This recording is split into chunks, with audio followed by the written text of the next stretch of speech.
All right, so I'm going to show you guys how to do some 2-digit by 2-digit multiplication problems using the three kinds of multiplication models that we talked about this week so that you are able to redo your graded classwork assignment and then study for the test that you have coming up next week. So we're going to practice with the problem 73 times 31, and we are going to do the area model on this first. So when I'm making an area model, I first have to start with making my rectangle. So there's that. And then I take each of my two factors and I break those up into expanded form. So 73 breaks apart into 70 plus 3. And then 31 in expanded form is 30 and 1. So basically, Okay, so notice how she starts. She has her multiplication problem. Then she draws a rectangle on her page. And she chooses the top side and the left side, kind of like we did when we were counting the blocks for the sketches. She takes her numbers and she uses expanded notation to break them up. So she showed us the example of 73. If you break it up using the place values, using expanded notation, instead of 73, we would have 70 and 3. You put 70 plus 3 on top, and then she does the same thing to the next factor. So instead of 31, she uses the place values, she uses expanded notation, she breaks it up, she puts 30 plus 1 on the left side. Let's see what she does next. this model is supposed to represent that 73 times 31 would be the same as if I was taking the area of a room that's, say, 73 feet long by 31 feet wide. And then you would imagine that this is 73 feet here, and this is 31 feet here. So that's why it's called the area model. Now I'm going to draw lines at my plus signs where I'm going to break this apart. And the reason why this side is so much longer than this side is because this is supposed to represent 70 from here to here, and this is supposed to represent 3 from here to here. So, Okay, so notice what she did. She uses those plus signs, where she wrote those plus signs to kind of tell her where to put the lines. And notice, like she said, it's not all equal and even. There's a one box on there that's really, really big. And that's because one of those is supposed to be 70 and the other one's supposed to be 3. And we know that 70 is a much bigger number than 3 is. Same thing with 30 and 1. 30 is much bigger than 1. So look at how much room the 1 gets. Look at how much room the 30 gets. I now need to take the area of each of these separate squares. So this area is 70 feet wide and 30 feet here. So I'm going to write the problem 70 times 30 for the area of that square. This square here is actually 3 feet by 30 feet. So I'm going to write 30 times 3. This square here is still 70 across, just like it was in the top box, but it's only 1 foot wide, 1 foot wide. So 70 times 1.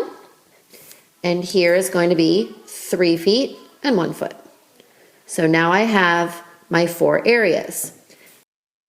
Okay, so notice what she did there. After she used her lines, she broke everything up and she treated them like they were 4 different rooms. Okay? This first room, the biggest one, has 70 on one side, 30 on the other side. So for that box, it was 70 times 30.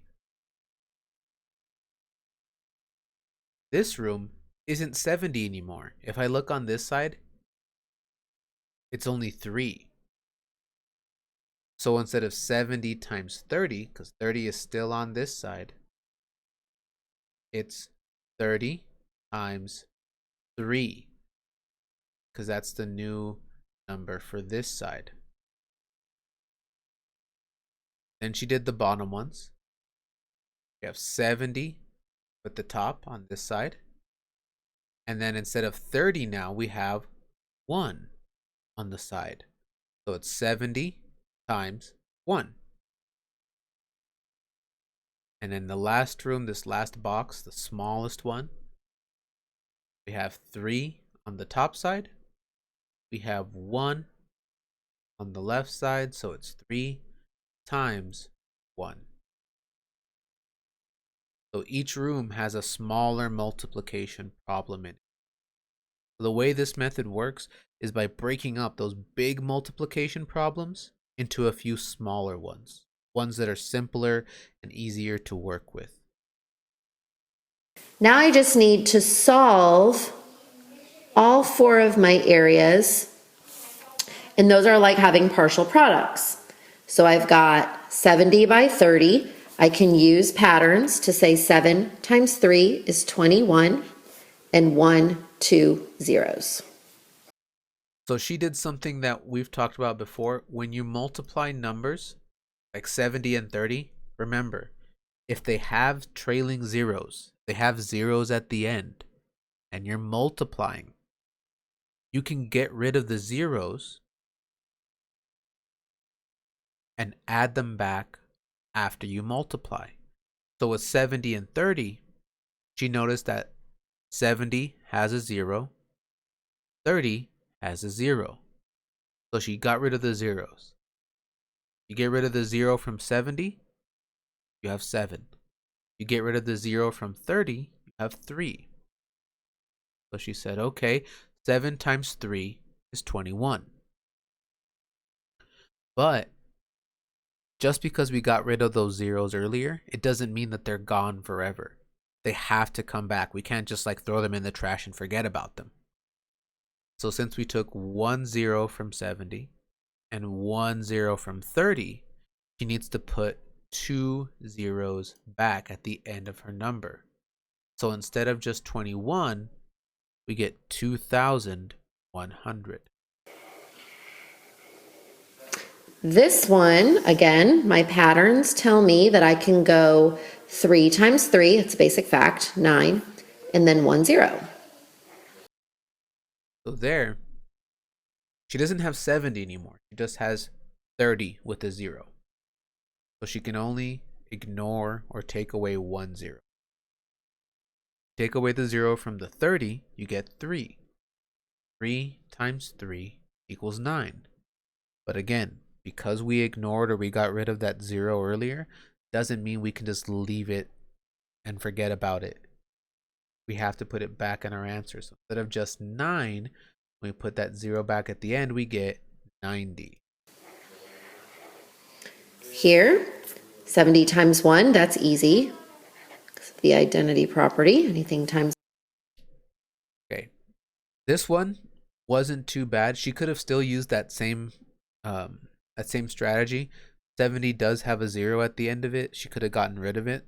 But remember, anything times 1 does not change. So no matter what the number is, anything times 1 is going to stay the same.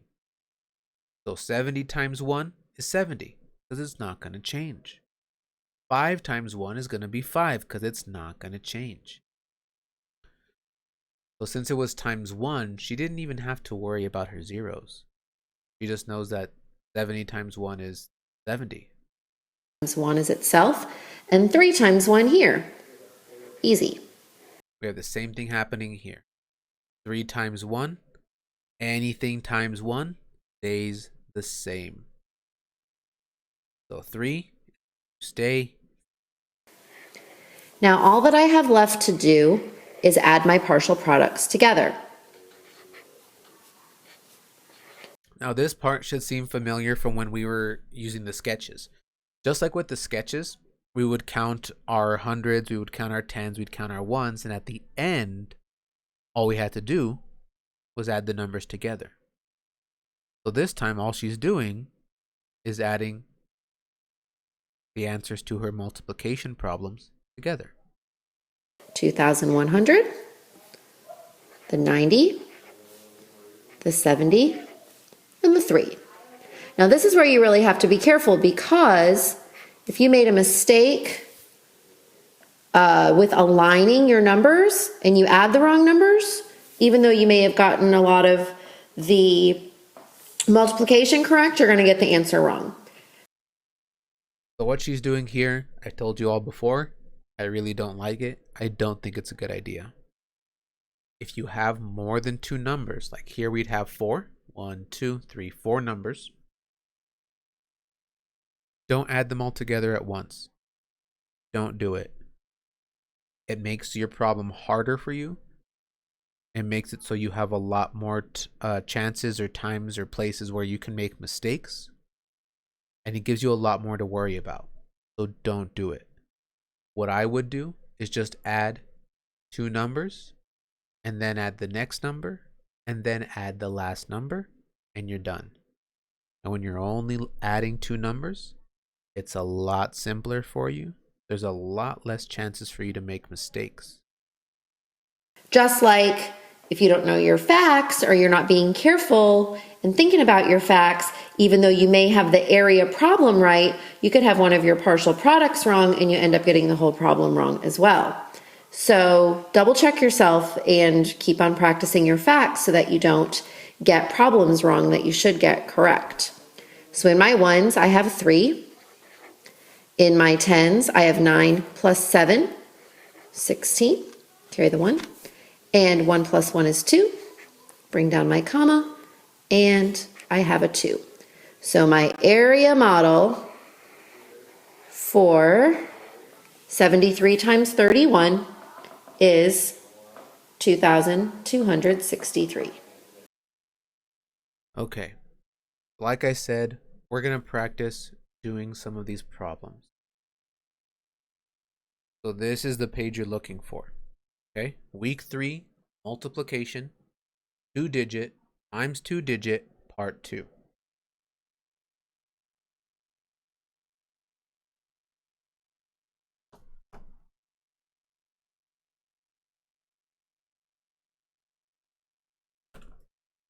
And we're going to turn the page.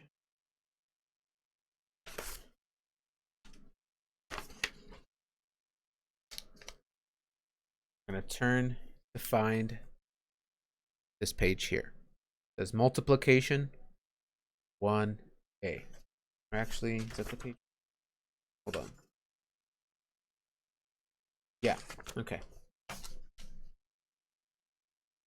So this is the one we want. Multiplication 1a. Okay. If you look on the back side of the page, they actually left the boxes for us. So we're going to use those boxes in a second.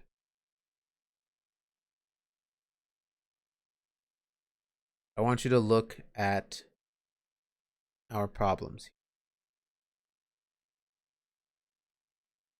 26 times 23. So that's going to be the first problem. This? Can I what? Yeah? Move it up a little. Okay, Oops. thank you.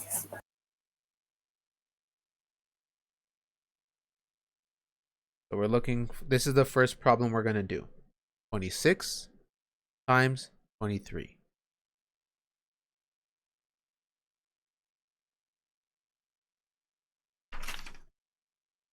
I'm going to go to the other side of that page so I get these, my boxes, what I want.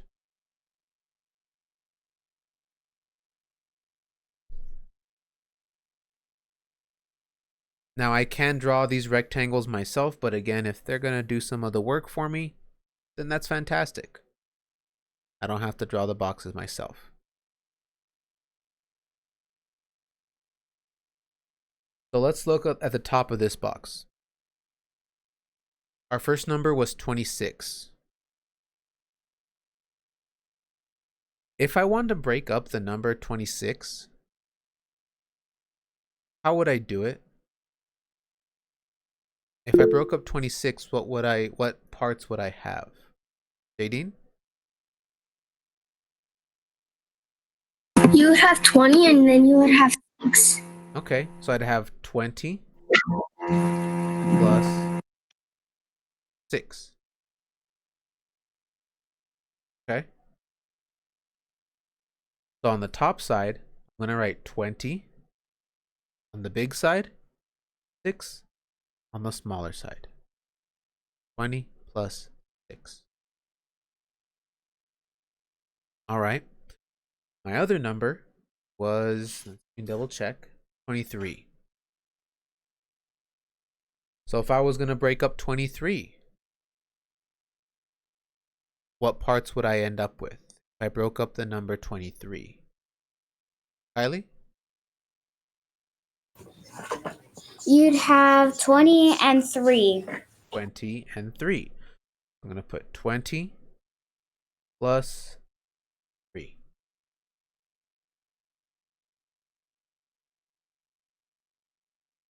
All right. So the top of my box, I should have 20 plus 6. On the left of my box, I should have 20 plus 3. Not too bad. All right.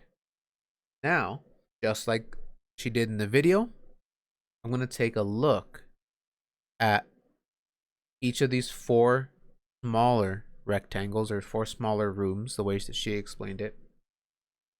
And I'm going to see what numbers they have on their sides. So this one, the biggest room, has 20 on the top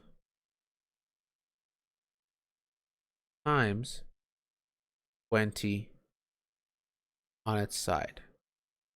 So the biggest room would be 20 times 20. It's got a 20 on both sides.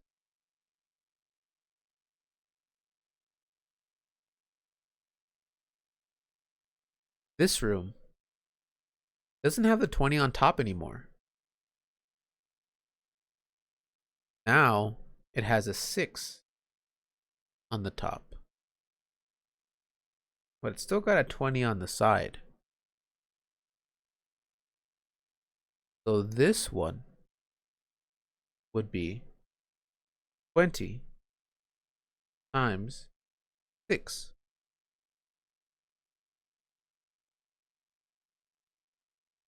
It has a 6 on the top, 20 on the side.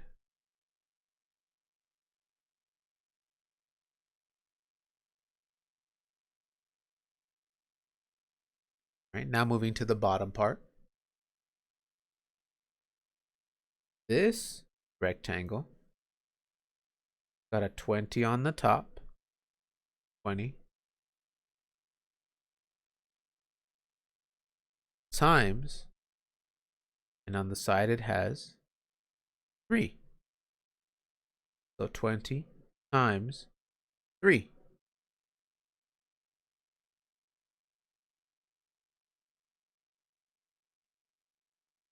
And the last box, the smallest one here, has a 6 on one side, and on the other side it has 3. 6 times 3.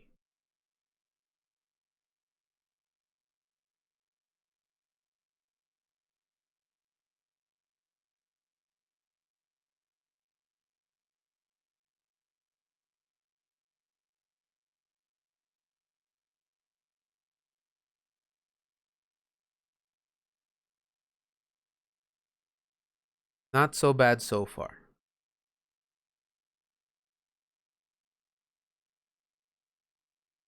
Now let's actually multiply. I'm going to start with the biggest box because the biggest. We have 20 times 20. What do I notice about those numbers? 20 times 20. What's something I can see about those numbers? Jadine?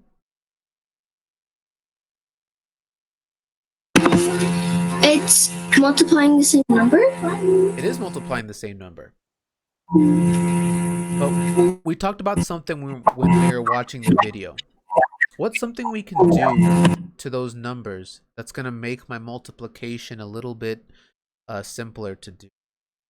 Because 20 times 20 is, I mean, those numbers are pretty big. Is there any way I can make my multiplication simpler or easier to do? Chase, do you see some way I could make it a little bit simpler, a little bit easier on myself?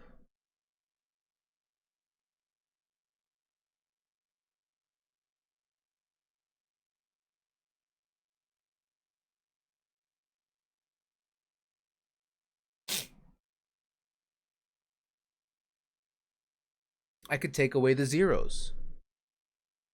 I've got 1 0 to take away from 20. And like Jadine said, it's the same number. So I can also take away a 0 from that 20.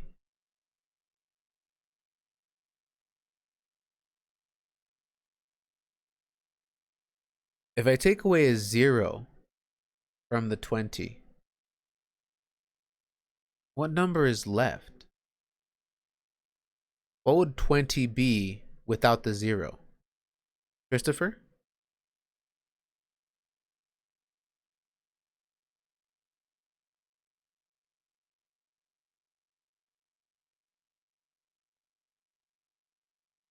What would 20 be, Christopher, without the 0? 2. So really, this is 2 times 2. And Christopher, what is 2 times 2?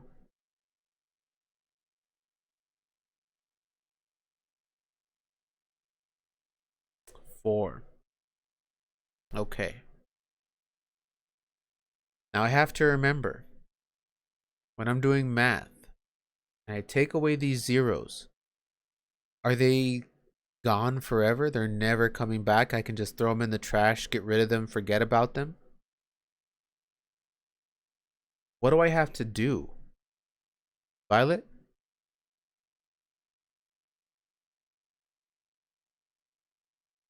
I can't just get rid of these zeros. I can't just forget about them like they never existed. I have to do what? You put the zeros I put the zeros where? In the front? at the end. At the end. And I have to put the same amount that I took away. Have to be fair, right? So it's 2 zeros you have to put. That would be 400. Okay, so I put the 2 zeros back and you're right. Instead of 4, it should be 400. Okay? That's the first box, the biggest one. Now let's look at this one next to it. 20 times 6. Now remember, just like the one we just did. 20, I can make that easier. I can make that simpler to deal with. All I have to do is take away one of its zeros for a little bit. So I'm not multiplying 20 anymore. I'm multiplying 2. 2 times 6. What is 2 times 6? Chase?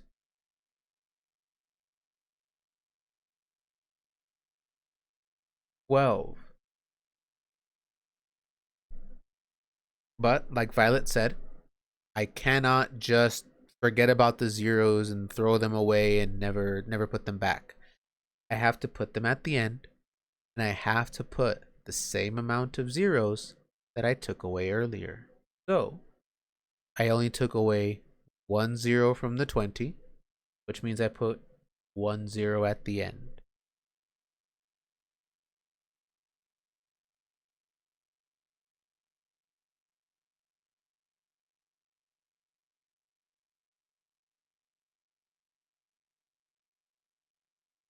Now we have the next room. 20 times 3. All right. There's that number again. 20. Again, I can do something that's going to make it easier, that's going to make it simpler for me to do. If I can make it simpler, I'm going to make it simpler. So let's take away that 0 from 20. And all I'm going to have is 2. 2 times 3. What's 2 times 3? Alexa?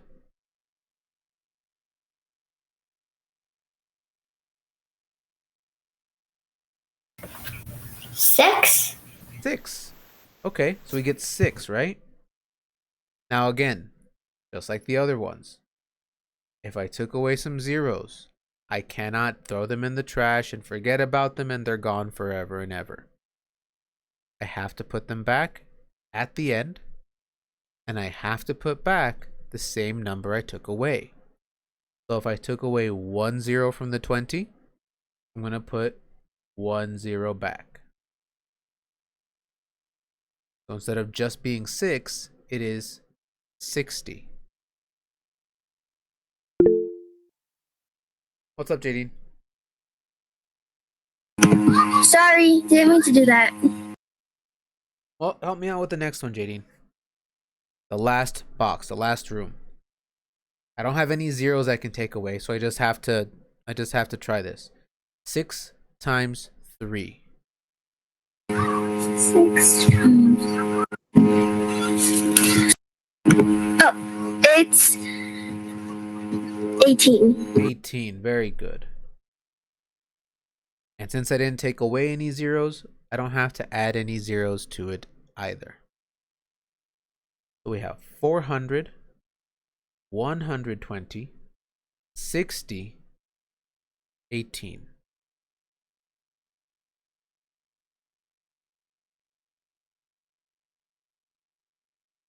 I can't just leave my numbers like that. I've got to add them together.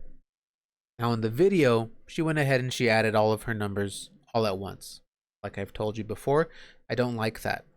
So I'm going to go back to my other page. Right here, I know it says sketch, but I'm going to use the space for my adding. And I'm going to start adding those numbers up. So let's start with 400 plus 120.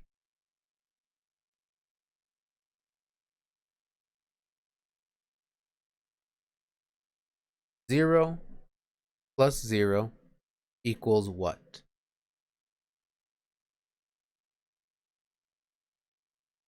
Kylie?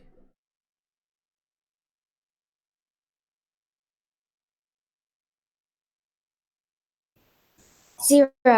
0. 2 plus 0 equals what?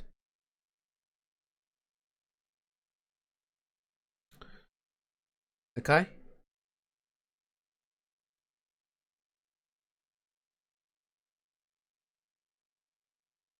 What would I get, Nakai? 2 plus 0.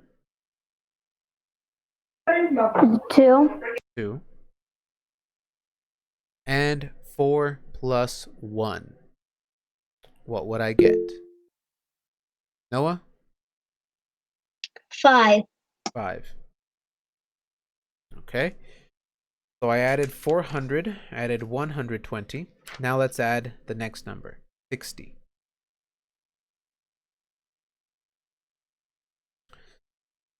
I'll do the hard part. 0 plus 0 is 0.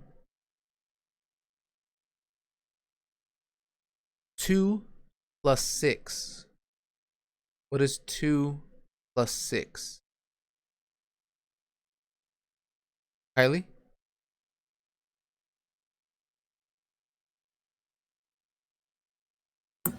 8.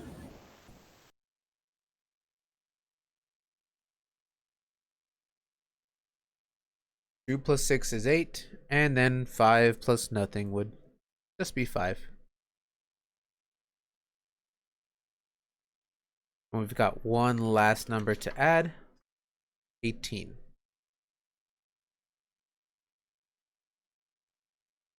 Zero plus 8. What is 0 plus 8? Christopher? 8. 8 plus 1. What is 8 plus 1? Bradley?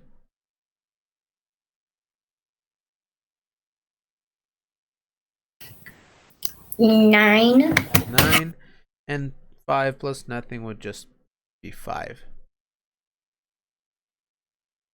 So my answer is 598. And I'm going to write it down here. I'm going to ignore all these blocks in the middle. I don't need them.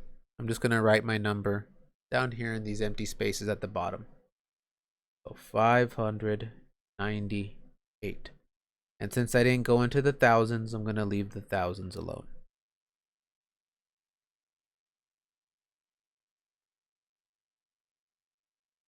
There's my answer.